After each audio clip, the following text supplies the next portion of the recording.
ce sont pas moins de 4 bus qui sont prêts à partir à la découverte du vignoble alsacien. Bissémois et Massais n'ont pas oublié leur chapeau avec leur code couleur. Nadine Urban, adjointe à Bissheim, donne les dernières consignes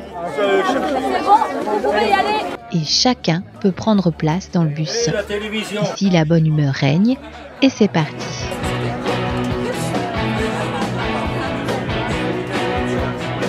C'est un peu bruyant là derrière, on peut pas dormir là.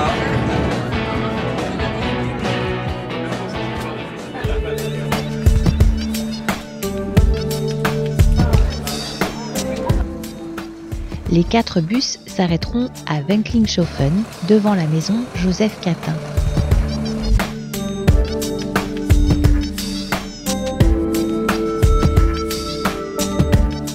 Et dès l'arrivée du groupe, Madame Marguerite Catin est présente pour accueillir tous les visiteurs. Je suis content que vous vous entendez si bien, hein, et que le vin d'Alsace vous fera ouvrir le cœur encore bien plus. Ah bah voilà, c'est il n'y a pas de problème pour ça. Oui, puisque bon, vous voyez, comme j'ai 87 ans, il n'y a pas de problème. C'est quelque chose qui est dû au vin, hein, le cœur qui bat encore bien fort. Et la bonne forme. Et la bonne forme. Bon, il faut le dire en vitesse à 87 ans quand même. Hein.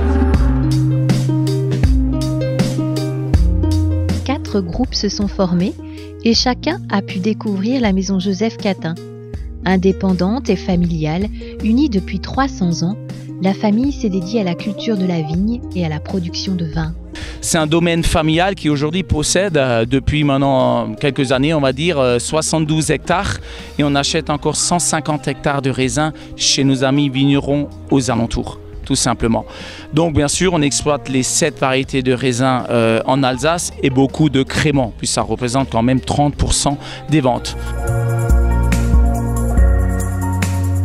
Ainsi, les visiteurs ont découvert quelques-uns des secrets de l'élaboration des vins et créments d'Alsace à travers une visite commentée. Alors du coup, pour faire découvrir un petit peu le monde du vin, du coup on commencé avec une visite de cave.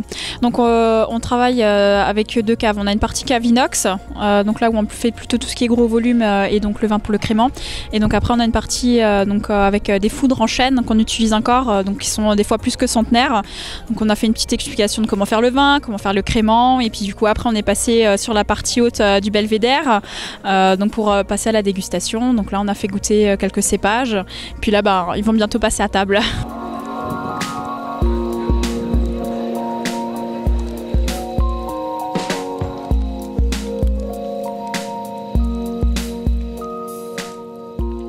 Le belvédère, donc on se trouve, il a ouvert en novembre 2017. Donc on a la boutique en bas et donc à l'étage on a un bar à vin. L'avantage qu'on a ici sur Wenklingshofen, c'est qu'on est sur un des points les plus hauts de la route des vins. Donc on a vraiment une très belle vue, donc on a un bar à vin qui est tout vitré et on a une salle vraiment spéciale, donc on s'est vraiment spécialisé pour l'accueil de groupe, pour les visites de cave. Donc on fait en fait des visites de cave à partir de 2 personnes jusqu'à comme aujourd'hui plus de 200 personnes, voilà, en fonction des demandes, mais c'est vraiment, il a vraiment été développé aussi pour ça, pour le no-tourisme.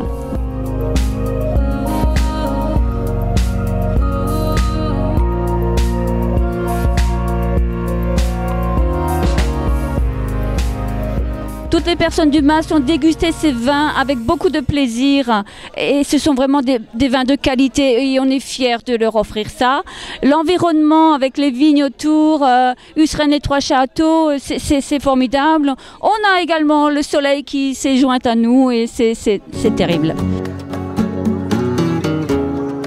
Un cadre idéal où l'on prend le temps d'échanger, de discuter. Et le grand-père Traversac, il habitait ou habite Calvé. Quand vous êtes chez moi, vous allez à Cuc. Et là, il habitait là. Où habite Calvé. C'était le Pépé qui habitait là. Parce qu'après, et nous, on avait la vigne. Après, il avait habité un peu plus haut. Calvé? Non, le Pépé Traversac. Oui, il a, à Gaulle, où habite... Comment ça s'appelle? C'est un surnom, c'est un nom. Oui, mais je sais. Oui. Nous, c'est plutôt une ville de campagne. On a la ville, mais la ville, c'est pas une ville. Mais nous, c'est plutôt campagne chez nous. Il y a, autrefois, vous savez, on avait les vestiges dehors, mais après ça s'est amélioré. Ah oui, oui. Ouais, mais ça, c'était partout. Ah, oui, mais au début, quand ils sont venus au Mans, quand ils sont revenus au Mans en 70, ils avaient fait le bord en CD6. Ils ont coupé les peupliers en bas, au pont. Ouais. C'est le premier bol qu'il y a eu au Mans. Ah, ouais. Ils avaient fait la fête là. Ah, c'était joli. C'est mieux tout ça. Hein. Moi, je suis vieille, mais je n'ai pas perdu la mémoire.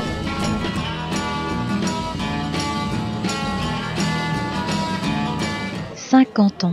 Forcément, cet anniversaire de jumelage évoque quelques souvenirs pour correspondant Masset, Ibis et moi. Donc, je suis un ancien conseiller municipal du Mas-Agenais, un ancien responsable des échanges scolaires exactement, avec Jean-Pierre Neybeau. Donc j'étais là il y a 50 ans, je tenais absolument à revenir aujourd'hui. Oui, je suis revenu X fois, puis après, en tant que président du club de rugby, on m'a dirigé vers le président du club de foot. Et puis ça fait maintenant des années et des années qu'on se rencontre.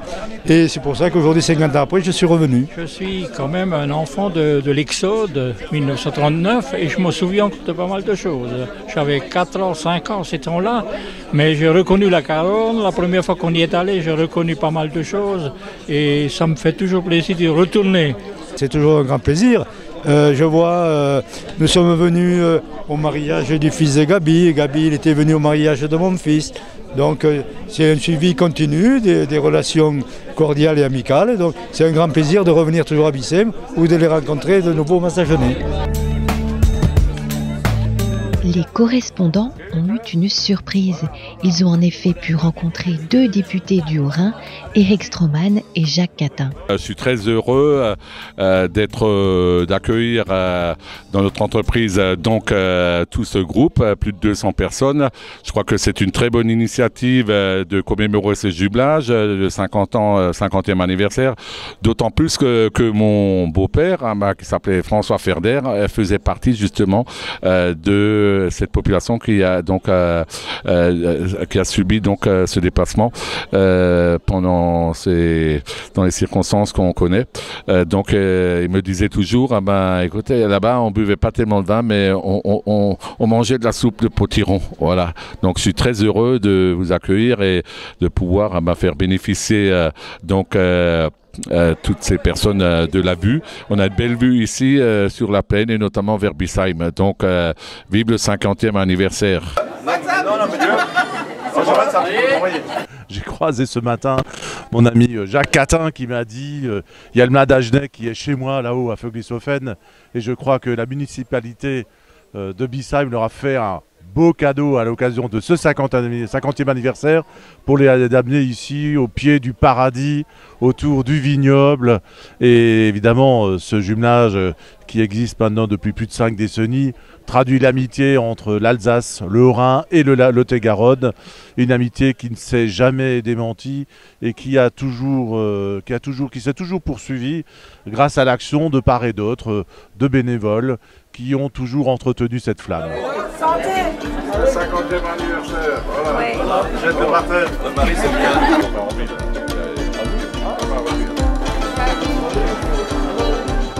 Il est temps pour le groupe de se rendre à Kaysersberg. Quartier libre pour tout le monde.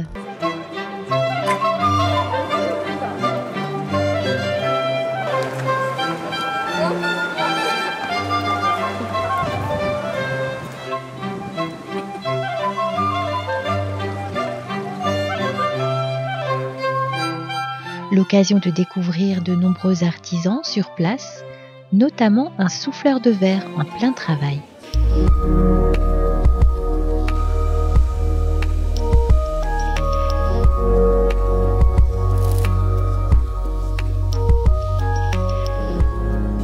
Je suis souffleur de verre à la verrie d'art de Kaysersberg. Alors mon métier, ça consiste à travailler le verre qui est dans ce four-là, donc à 1220 de fusion. Et je fais des objets, donc des animaux, comme je viens de faire un oiseau, des vases soufflés, des verres, des gobelets et des lampes. Le grand four, là, c'est le four en fusion. Donc celui-là, il est allumé 24 heures sur 24. Il est maintenu à 1120 degrés. Celui-là, on l'éteint une fois juste pour le refaire en fait. Là j'ai le réchauffeur, donc ça c'est le four juste pour finir mes pièces. Réchauffer la couleur, la finition des pièces. Celui-là il chauffe environ 1150 degrés. Et celui-là par contre ce four-là je l'éteins ce soir.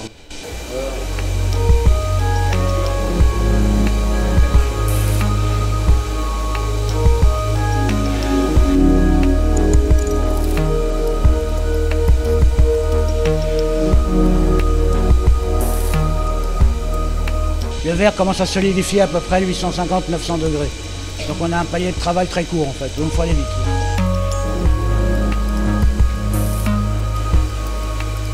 Il faut simplement être patient et assez vif, enfin, et créatif aussi.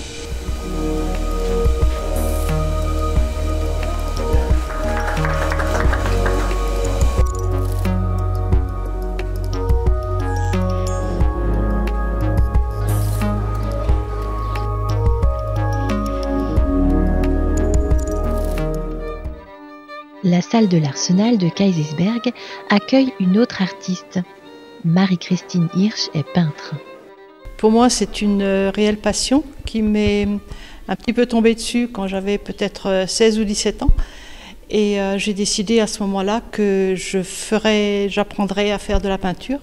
Et j'ai donc été dans des écoles aux arts décoratifs de Strasbourg. Et ensuite, j'ai enseigné les arts plastiques et j'ai fini par créer mon atelier personnel, mon atelier privé pour donner des cours.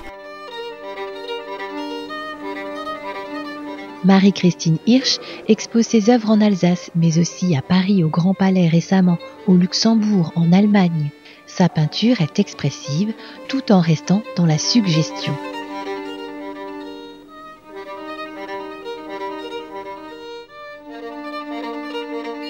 Je suis beaucoup dans l'expression, c'est-à-dire que j'essaye de faire avant tout une peinture qui exprime, qui parle, qui raconte quelque chose qui, moi, m'émeut. L'émotion étant pour moi une des conditions essentielles d'une image. L'émotion qu'on donne ou l'émotion qu'on reçoit. Donc les images que je faisais il y a quelques années étaient peut-être très dramatiques, très fortes, à la limite un peu lourdes. Et donc j'ai eu envie, sans renier ça, mais j'ai eu envie à un moment donné d'aller plus vers la légèreté et de faire souffler un vent dans ma peinture et de la rendre par là même plus légère. J'ai toujours aimé la photo, j'ai toujours aimé la danse, j'ai toujours aimé la suggestion et donc tout ça s'est rassemblé un petit peu dans ces nouvelles images que j'ai faites à partir souvent de photos que j'ai prises dans des cours de danse.